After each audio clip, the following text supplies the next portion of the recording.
Бәріңізге қайырлы күн. Қарағанды қаласының Мағжан Жұмабаев атындағы гимназияның 10-шы B сынып оқушысы Назым Хикмат Аялым сіздерге менің кәсібім, менің бизнесім атты жобаны ұсынамын. Жетекшім Мөлдір Жақсыбаевна. Жобаның мақсаты қыздардың кірпіктерін табиғи түрде өсіру, сұлулық арқылы қыздардың бойына өздеріне деген сенімділікті арттыру, әсемділікке баулу, қаржылық тәуелсіздігін орнату, жаңа кәсіп ашу арқылы табыс табудың қыр-сырын үйрену, өзімді дамыту және кәсіби біліктілігімді арттыру. Кірпіктерді ламинациялау.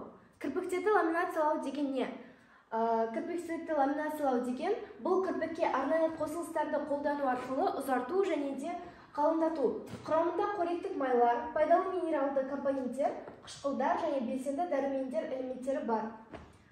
Бұл жобаның міндеттері сіздердің жанарларыңыздың сұлулығын көрсету, кірпіктерді қалыңдату, көлем мен ұзындық беру, табиғи жолмен өсіру, көздерін тартымды қылу, сұлулық саласын дамыту және де түрлі шеберлі сабақтар өткізіп, басқа да қыздарға осы саланың қыр-сырын үйретіп, осы саланы дамытуға деген қызығушылықтарын ашу. Маркетинг.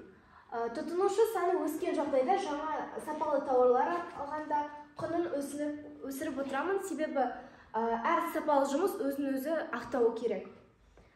Мен бұл жобамды, бизнесімді қалай дамытамын?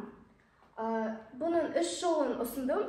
Бұл интернет желілері арқылы, таныстар арқылы және де жеке жұмыс орнын ашу арқылы. Инстаграм, тиктоктан жеке парақша ашамын. Бұл өте тиімді тәсіл, себебі қазіргі көптеген кәсіпкерлер, бизнесмендер өздерінің кәсіптерін осы әлеуметтік желілер арқылы дамытып жатыр және де өркендеп жатыр. Екіншісі, өзімнің таныстарым арқылы тұтынушылардың санын өсіру. Сыйлықтар беріп, келесі жолы келгенде жеңілдік беру арқылы өзіме тартамын. Жұмысыма қалдырған пікірлерінен адамдардың қызығушылығы ашылады. Үшіншісі, жеке жұмыс орнын ашу арқылы. Осы кәсібіме жеке жұмыс орнын ашу арқылы дамытуды ұсынамыз. Және де мен мамандығым графикалық дизайн болғандықтан түрлі визитка жасау, жарнамалар жасау маған қиындық тудырмайды. Келесі, жоба стратегиясы. Мен бұл іспен айналысып жүргеніме жарты жылдан асты. Жақсы шебер маманның қолынан сабақ алғанмын. Ендігі мақсатым осы істі әрі қарай дамытып, әр қызға тартымды кірпік сыйлау. Қазіргі таңда барлық құралдармен жабдықталған жұмыстың жоғарғы деңгейде өтуіне өте сапалы өнімдерді ғана қолданамын. Көптеген ламинирование жасайтын адамдар осы қоспаларды қолданады. Бұлар Қазақстанда шет елдерден қарағанда арзанырақ, және де бұл Sixty Lamination деген компанияның составтары. Бұл составтар өте сапалы және де қолға тиімді болып саналады. Кірпікті ламинациялаудағы қауіп-қатер. Кірпік тушпен боялмау керек, уақыттың сақталуы және де қандай жағдайда жасамаған жөн. Егер кірпікті ламинациялау алдында кірпіктің таза екеніне көз жеткізбесеңіздер, бұл процестің орындалмауына келеді. Егер бояу қалып қойса, кірпік қайырылмауы қалуы мүмкін және де осы құрамдарға аллергия шығуы мүмкін. Және де уақыттың сақталуы.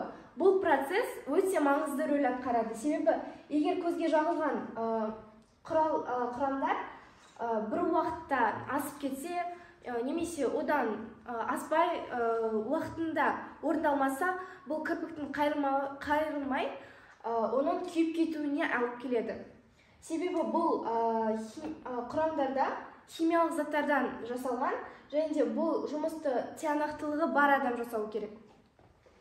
Қандай жағдайда жасамаған жөн? Және тағы бір ескеретін жайт, кірпік ламинациялауды менструация кезінде және де аяғы ауыр әйелдерге жасауға болмайды.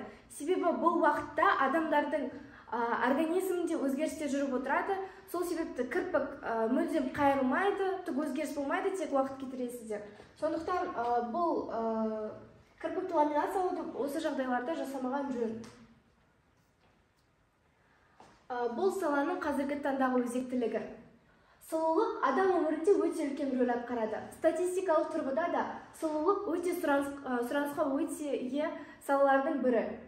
Сұлулық саласын оқуға, жұмыс істеуге және де табыс табуға мүмкіндіктер өте көп. Көз жүректің пернесі, көз сұлулық зердесі демекші, адамның сұлулығын жанарынан байқауға болады. Жаны сұлу арудың тәні одан бетер сұлу. Бізбен бірге болғандарыңызға рахмет. Сау болыңыз.